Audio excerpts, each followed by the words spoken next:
Hi friends, Krista here. Thank you so much for stopping by Books and Jams yet again today. I have kind of a fun and different video for you today. I'm super excited about this. Recently, I saw Oshina from Oshina Gotta Read 'Em All do this video, and I went and looked at the original, and it's Olivia, the lovely Olivia from Olivia's Catastrophe, who created this tag, I guess it is. And what it is that I'm going to show you 10 mugs from my mug collection and recommend a book that goes along with each mug. So fun and different, and I just thought it was so delightful. So here we go. I have 10 books to share with you and 10 mugs from my mug collection. Gotta love it. The first mug I'm going to share with you is this mug that says Joy. Joy is my middle name, and this was sent to me by one of you lovely people, and I'm so thankful, and I use it all the time. It is technically Christmas, but I don't care. It has like the ceramic bottom. It's so nice. It's a good size. It has a good handle. I love it, love it, love it. So I was looking through my books and wanted to pick one that brought me joy. And the first ones that I'm going to share with you are middle grade recommendations, and then I have a bunch that are not as well. But because it's middle grade March still, I thought, let's do a couple middle grade, right? And ones that I haven't yet talked about this month. So you get some bonus recommendations from me. But the one that I'm choosing to go with my joy mug is Wish Tree by Katherine Applegate. This is a little tiny book. I read it in an afternoon one time when I was babysitting a couple years ago, last year, 2 years ago. It's sweet. And I laughed, I cried. It's a book that you just want to hug when you're done because it's so delightful. We follow this big oak tree named Red and all of the animals that live in his tree. His two neighbors have children that end up becoming friends at the base of this tree. It deals with immigration, it deals with bullying, it deals with friendship, it deals with this tree being potentially cut down. Traditionally, people would come one day a year to hang their wishes as ribbons on the tree, and it's a big tradition in this town in particular, and so people are fighting to keep the tree. It's just a delightful little story. It has lovely little illustrations throughout it as well, here and there. It's so delightful. I love it so much, and it brings me a lot of joy. So that's my first one. This mug I also received from a friend quite a long time ago. It says friends on the back, talks about friendship. The bonds we have are everlasting. And for this mug, I'm choosing Raimi Nightingale, actually the whole Three Rancheros series, but I only own Raimi Nightingale by Kate DiCamillo. This book, so lovely. So the first book is Raimi, and then we also have a book for Louisiana, and we have a book for Beverly, who are the three friends that meet in this book, and they are an unlikely trio if ever there was one. But I love this tagline at the top, says a story of life-changing friendship from Kate DiCamillo, and that just goes along with friends so well. And so in each book, we kind of get this story of these three girls, and they each have some pretty hefty things that they're dealing with, but their friendship with each other gives them strength and joy and helps them to face the different things that they need to face. And doesn't friendship do that for us? So I thought that was the perfect book to combine with this mug. The next mug that I have is this Scrabble Mug K5. This was also given to me by my friend Michelle in Massachusetts. So I just thought I would think of a book that had some fun wordplay. And of course, for that, I'm going to recommend Winter House by Ben Gooderson. I just read this, I think January, and wordplay is one of the things that stood out to me so much in this book. Our main character, Elizabeth, and her friend Freddie that she meets at Winter House are brilliant. First of all, they're so smart, and they love to do these word ladders. And at the beginning of every chapter, there's a word ladder where you change one letter in each word, making another word until you get to the end word. So they would give each other two words and try to make a ladder to connect those two. Lots of wordplay in this book for sure. So I figured a Scrabble mug wordplay definitely goes together. I have one more that's middle grade. I have this big old mug that wasn't given to me, but I painted this. Number of years ago, there was a young girl at the church that I was a children's pastor at in Massachusetts, who was awesome. She was my little sidekick. She came early every week because her dad was on the worship team, and she helped out so much. Like if I wasn't going to be there on a Sunday, I left her in charge of getting everything set up and getting the computers going for check-in, and she knew all of the things that I had to do on Sundays. So as a special thank you to her, one time we went and painted pottery. So this is the mug that I painted with her.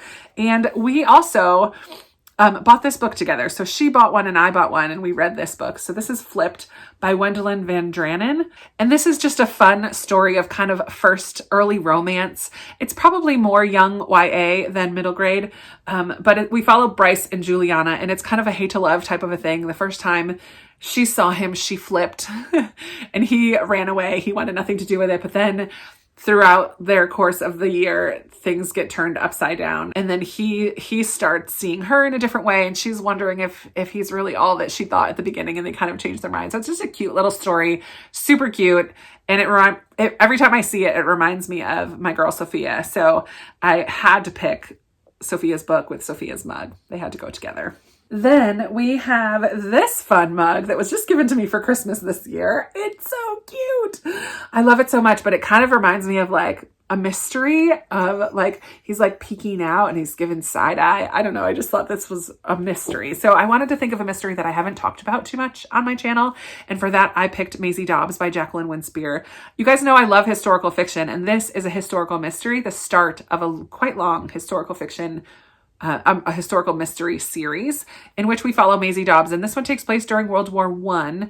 And Maisie is a brand new detective. She had been studying with another, or apprenticing kind of with another man, but then it kind of strikes out on her own in this one. And so she's setting up her first agency, her first office, and this is her first case. If you like Louise Penny's Three Pines series, where it's a lot more character development and you get to know a lot more about the psychological side of things too, and not just the clues to solve the crime. That's something that this book does really well. Actually, the second one also. Maisie is trying to find out the hows, and not just the hows of a murder or about the mystery, but the whys, like the motivations and stuff. And she has kind of not a supernatural sixth sense, but she really understands people well. And she kind of gets a feeling about things every once in a while and kind of really goes with her gut instinct about things. And her gut instinct is usually pretty strong. So I don't know. I just thought that this would be a good combination. So that is my next recommendation. I have a couple, I guess one more that was sent to me, and then the rest I found all on my own. But this Jane Austen mug was sent to me by a lovely subscriber as well, and I also use this one all the time. But this is just filled with quotes from Austen's books. So great. I love it so much. So I didn't want to do the obvious and pick Persuasion, which is my favorite Austen, or any of the other wonderful Austen books. I've instead picked a book that kind of, if you like reading sweet romances that are set in the past, I don't know that this is exactly Regency, but it's called a proper romance, and this is Blackmore. Julianne Donaldson also has Edenbrook, which is also fantastic, but I love Blackmore and Edenbrook so much. Proper romances are right up my alley. They're something that I just love. And so in this one, we follow Kate. She can never marry the man she loves, so she wants to travel to India instead. And her mom's like, no way. The only way that Kate can convince her mom to let her travel to India is to be proposed to 3 times. After she has secured 3 marriage proposals, her mom will let her travel to India. So she goes to the stately manor of Blackmore, where she has more opportunity to meet other men, and hijinks ensue. I feel like that's a fun Jane Austen comparison. So if you haven't yet read these and you like sweet, proper romances, then please pick up Julianne Donaldson books. They're so good. My next mug is Like a Boss. I love this. I won this in a giveaway at church. I love this mug as well. I haven't used it in a long time, and I was going through my mug cupboard and I'm like, oh yeah, I have this Like a Boss mug. So I wanted to find a book where there are super strong female protagonists, and I had to pick up The Alice Network by Kate Quinn, because Eve Gardner, one of the female leads in this book, is one of the strongest women I know. And she was a spy during World War I. And now this is in post-World War II. Charlotte Sinclair, is single and pregnant and on the hunt to find her cousin who went missing during World War II. She recruits Eve's help because her cousin is connected to the Alice Network, which is a network of female spies that started in World War I and also was in existence in World War II. So we follow these 2 women. Both of them are super strong in their own ways. Eve, though, was just tough cookie. She did not take anything from anybody, but she had to go through some really difficult things. And this book was pretty gritty and went there. Kate Quinn was not holding back any punches in this one. And she writes like a boss, and she tells these stories of these women that I think are boss women. So fantastic. Love it. This next mug is Enjoy the Little Things. This is a little bit bigger. I like it because it holds a little more cocoa. I think I found this at a thrift store or the dollar store even. I'm not sure where I found this. Pretty sure a thrift store. Just loved it. Wanted to get some more pretty mugs in my collection. And so I grabbed it.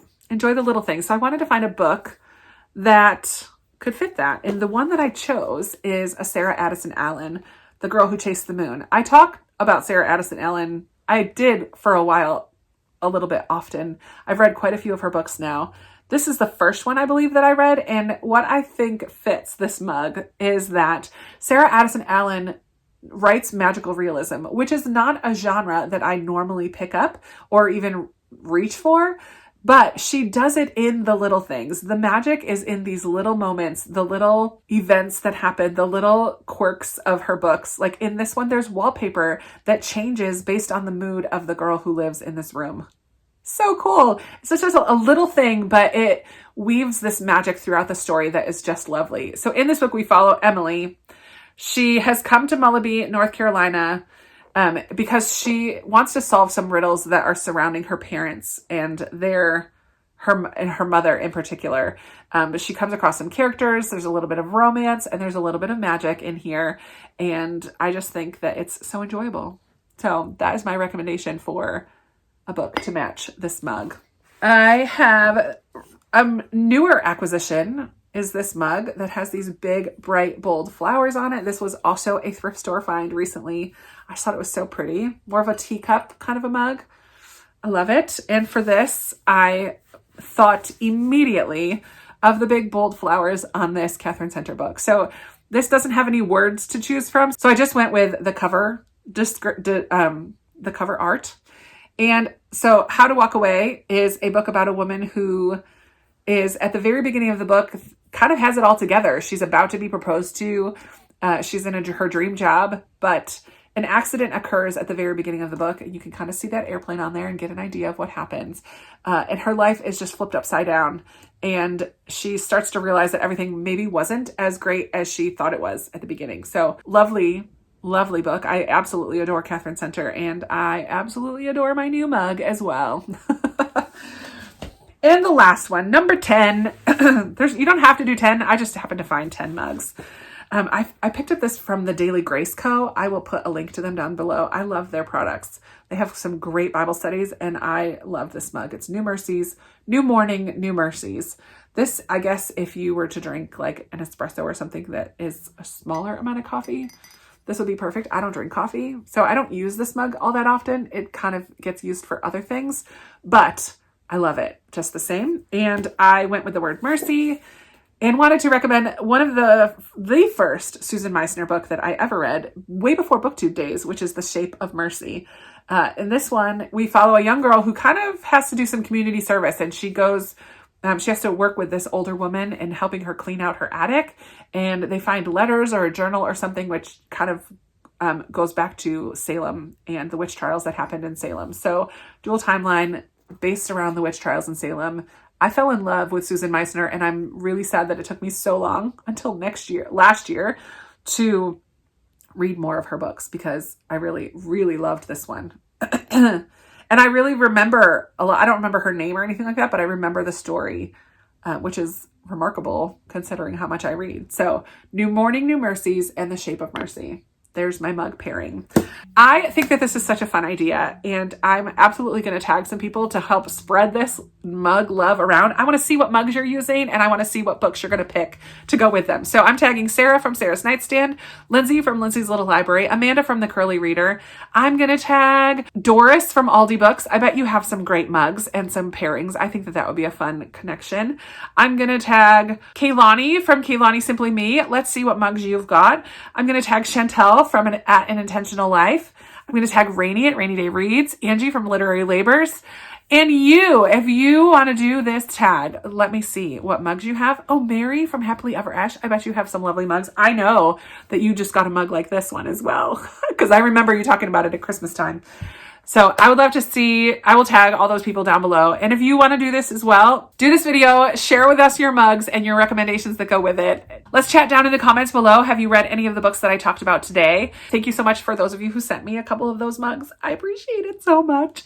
Be sure to give this video a big thumbs up if you enjoyed it. Subscribe if you haven't already. I can't wait to see your videos, and I will chat with you in another video very soon. Bye.